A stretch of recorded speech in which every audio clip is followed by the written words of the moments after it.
तो आप देख रहे हो मैंने यहाँ पर बोर्ड पर 5 MCQ आपके लिए लिख रखे हैं, क्लियर है। तो अब आपको करना क्या है, जिन बच्चों को आता है, जिन बच्चों को लगता है कि नहीं मुझे तो ये सब आता है, मैं तो ये कर सकता हूँ, तो उन बच्चों से मेरी रिक्वेस्ट है आप जल्दी से स्क्रीनशॉट लो या अपनी कॉपी पेन उठाइए और जल्दी जल्दी उसको करना स्टार्ट कर दीजिए।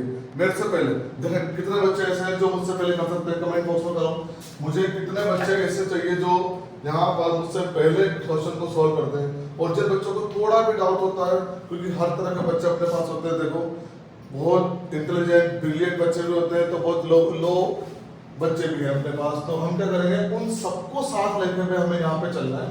तो हम सबसे पहले स्टार्ट करते हैं। यहाँ पर फर्स्ट क्वेश्चन अपना क्या है बताना आप लोग, बहुत सिंपल सा है, इंटीजर। आप लोगों ने 7th क्लास में पढ़ रखा है, सबने फर्स्ट चैप्टर का नाम है इंटीजर अपना। तो यहाँ मैंने क्या लिखा, एन इंटीजर कैन बी। देखो मेरे प्यारे बच्चों ध्यान से सुनो, जो पेपर जो अपना आता है वो कभी भी हार्ड पेपर नहीं आता है स्कूल का, समझ रहे हो आप। हम लोग क्या करते हैं, पहले सर तो इजी बता रहे हैं, हार्ड लेवल बताओ, हार्ड लेवल बताओ, हार्ड बताएंगे ना, हार्ड लेवल बताएंगे, आपके लिए हार्ड लेवल भी अपने पास। लेकिन स्टार्ट कहाँ से करेंगे, स्टार्ट तो लो से करना पड़ेगा ना। तो स्टार्ट कहाँ से करेंगे, और पेपर में हर तरह के क्वेश्चन होते हैं, वेरी लो भी होते हैं, एवरेज भी होते हैं और हार्ड क्वेश्चन भी होते हैं। तो यहाँ से फर्स्ट क्वेश्चन में लेके आ रहा हूँ, देखो एन इंटीजर कैन बी। अब आप लोग जानते हैं इंटीजर क्या होता है, इंटीजर में 0 भी आएगा, 1 2 पॉजिटिव नंबर भी आते हैं, इंटीजर में नेगेटिव नंबर भी आते हैं। तो अपने ऑप्शन के अकॉर्डिंग देखना, इसमें ऑप्शन के according only positive, only word आ रहा है यहाँ पर, देखो ओनली पॉजिटिव नहीं, यहाँ तो नेगेटिव भी आते हैं, ओनली नेगेटिव, ओनली वर्ड आ रहा है, नेगेटिव तो आते हैं बट ओनली नेगेटिव नहीं, पॉजिटिव भी आते हैं। थर्ड अपना जो ऑप्शन है both positive and negative, both positive and negative, कोटि पकड़ा आपने, यहाँ पे देखो 0 पॉजिटिव नेगेटिव आप सबको पता है। और लास्ट जो ऑप्शन होता है ना वो सबसे कंफ्यूज करने वाला होता है, ननो अबव, मतलब कि इन तीनों में से कोई नहीं। लेकिन हमें तो पता है कि इंटीजर में दोनों ही नंबर आते हैं, पॉजिटिव भी और नेगेटिव भी, करेक्ट है। तो सी ऑप्शन जो अपना वो क्या होगा, करेक्ट ऑप्शन होगा। क्लियर बात समझ में आई। नेगेटिव पूछता है तो वो क्या आएगा, इंटीजर में आ जाएगा। लेकिन अगर नेगेटिव और पॉजिटिव दोनों आएंगे तो वही आता है इंटीजर में, क्योंकि ओनली वर्ड जो आ रहा है, ओनली का मतलब होता है ओनली पॉजिटिव, ओनली का मतलब बस वही नंबर, ठीक। तो दोनों नंबर अपने को यहाँ पर लेंगे। सेकंड अपना क्वेश्चन क्या है, अभी अपना चैप्टर से रिलेटेड बिल्कुल, a rational number can be represented in form of. बहुत सिंपल सा क्वेश्चन है ये, बहुत सिंपल सा, अपने चैप्टर की फर्स्ट लाइन का ही क्वेश्चन है, स्टार्टिंग का ही क्वेश्चन है। लेकिन इसमें भी कई बच्चे मिस्टेक कर देते हैं, जल्दबाजी कर देते हैं, उनको ध्यान नहीं रहता कि पीक्यू क्या बताया था, पीक्यू क्या बताया था, बहुत से मल्टीप्लाई में कर देते हैं, प्लस में कर देते हैं। तो रेशनल नंबर की डेफिनेशन याद करो बच्चों, डेफिनेशन याद करो बच्चों। डेफिनेशन क्या होती है, a rational number we can write in the form of p upon q। क्या था, in form of p upon q। यहाँ पर p और q नहीं है, बस क्या है p upon q। तो अपना जो चैप्टर की फर्स्ट लाइन का यही फर्स्ट क्वेश्चन है कि rational number can be represented, rational number को किस फॉर्म में रिप्रेजेंट करते हैं, p upon q के फॉर्म में। क्लियर है, बहुत सिंपल सा। दूसरा, अब मैंने यहाँ पर प्रॉपर्टी बेस्ड क्वेश्चन भी लिखे तीनों, देखो थर्ड फोर्थ फिफ्थ, जो क्या है प्रॉपर्टी बेस्ड क्वेश्चन है, ताकि आप लोगों को क्वेश्चन समझने में आसानी हो।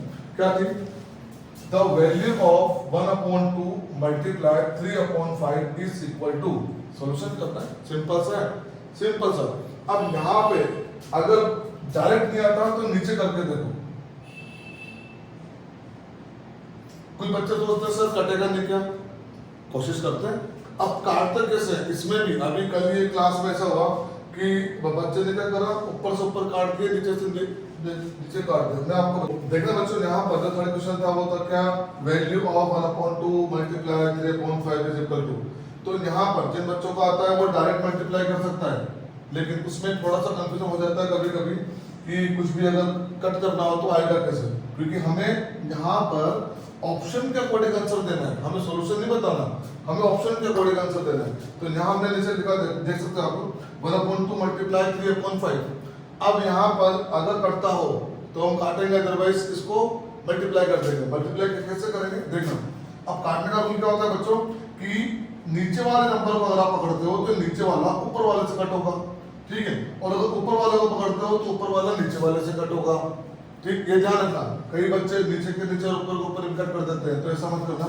अब यहाँ पर 2 1 और 3 से कट नहीं हो रहा, 5 3 और 1 से कट नहीं हो रहा, 3 2 और 5 से कट नहीं हो रहा, तो क्या करेंगे, ऊपर का ऊपर 3 1 जा 3 और 2 5 जा 10। अब यहाँ पे देखो ऑप्शन में 3/10 आ रहा है, option number B is right. Clear है, ऐसा क्वेश्चन आता है एग्जाम में। ठीक, नंबर 4 देखो, इसी क्वेश्चन को मैंने मल्टीप्लाई को डिवाइड में कन्वर्ट कर दिया। अब डिवाइड में क्या करेंगे, कन्वर्ट क्यों करा ये देखना, क्योंकि डिवाइड में ही गलती होती है। जो गलती होने के चांस जो बच्चों के होते हैं वो डिवाइड में ही होते हैं। क्योंकि कई बच्चे क्या करते हैं कि ये तो पता है उनको, ये बात तो उनको पता है कि डिवाइड में साइन को चेंज कर देते हैं, लेकिन वो एक बात भूल जाते हैं कि साइन चेंज करने के साथ कुछ और भी चेंज होता है। तो आप देखना क्या चेंज होगा कि जब मैंने लिखा 1/2, अब हमने क्या किया, डिवाइड को मल्टीप्लाई में कन्वर्ट कर दिया। अब जब डिवाइड को मल्टीप्लाई में कन्वर्ट करेंगे तो ये राइट साइड का जो फ्रैक्चर रेशनल है, राइट साइड का जो रेशनल है, बस इसी को चेंज करते हैं। ध्यान रखना, राइट साइड को ही बदलेंगे।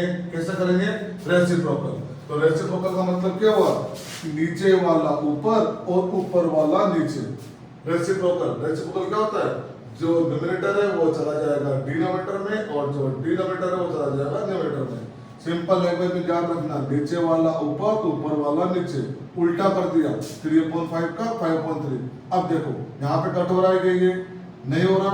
अगर नहीं होता तो ऊपर का ऊपर मल्टीप्लाई कर दो, 1 × 5 5 और 2 3 जा 6। यहाँ देखो 5/6 ऑप्शन में आ रहा है अपने पास, देखना कौन सा ऑप्शन है 5/6, ये आ रहा अपना ऑप्शन नंबर डी 5/6। 5/6 तो करेक्ट। क्लियर है। अब यहाँ पर तो जो लास्ट है ये मैंने माइनस में लिया, ये मैंने किस में लिया, माइनस में लिया। इसको अब करते हैं माइनस में लिया। अब माइनस में क्या करेंगे, एक बात और ध्यान रखना, जो बच्चा लिखता है मैंने देखा क्या गलती करते हैं कि वो मल्टीप्लाई में भी एलसीएम लेने की कोशिश करते हैं। मेरे बच्चों ये चीज ध्यान रखना, मल्टीप्लाई और डिवाइड में एलसीएम नहीं आता। एलसीएम केवल प्लस और माइनस में ही आता है। क्लियर है। तो यहाँ माइनस था, अब इसको हम कट नहीं कर सकते। ये गलती मत करना कि 4 से 8 को कट कर दिया सर 2 टाइम कट हो रहा है, नहीं हो रहा। क्यों नहीं होगा, क्योंकि ये अलग अलग है, ये दोनों अलग अलग है। इसको सॉल्व करना पड़ेगा, एलसीएम लेना पड़ेगा। किसको, 4 और 3। 4 और 3 का एलसीएम क्या होता है 12। ये मैं पहले ही बता चुका। अगर डिनोमिनेटर में एलसीएम लेना है और दोनों में से एक भी नंबर अगर प्राइम है तो दोनों का मल्टीपल ही उनका एलसीएम होता है। तो 4 3 से क्या आ गया 12। अब 12 डिवाइड बाय 4, 3 into 5 कितना हो गया 15 माइनस, इसमें क्या है minus. 12 divide by 3, 12 divide by 3, 4 into 8, तो 8 4 जा 32। अब यहाँ पे फिर कंफ्यूजन, 15 में से 32 तो माइनस होते ही नहीं है, होंगे भी नहीं, होंगे 32 में से 15 माइनस ही, तो 32 माइनस 15 कितना हुआ 17। लेकिन साइन किसका आएगा, दोनों में से बड़ा नंबर कौन सा है 32, इसका साइन क्या है नेगेटिव, तो यहाँ साइन लगा देंगे नेगेटिव और अपना डिवाइड में क्या जाएगा 12। 17 प्राइम नंबर आएगा, फिर से अभी कटेगा नहीं, तो अपना ऑप्शन क्या आएगा -17/12। और इसी तरह के एमसीक्यू क्वेश्चंस के लिए बने रहिए आप। चैनल को जल्दी लाइक करिए, सब्सक्राइब करिए, अपने दोस्तों को बताइए। और इसके बाद हम एक चीज और इसमें ऐड करने वाले हैं, कुछ ही दिनों में वो वीडियो आपको मिलने वाली है असर्शन रीजन, क्योंकि असर्शन रीजन के बहुत इंपॉर्टेंट पार्ट है, 2 क्वेश्चन आते हैं। क्लियर, 2 क्वेश्चन आएंगे, तो वो भी समझने के लिए, क्योंकि कई बच्चों को असर्शन रीजन समझ में ही नहीं आते, पता ही नहीं पड़ता ये होते क्या है। और अब हर स्कूल में ये कंपलसरी होकर पेपर में असर्शन रीजन के 2 क्वेश्चन आने ही आने हैं। ठीक है, तो वीडियो को जल्दी लाइक करते रहिए। मिलते हैं नेक्स्ट वीडियो में। क्लियर बच्चों, थैंक यू।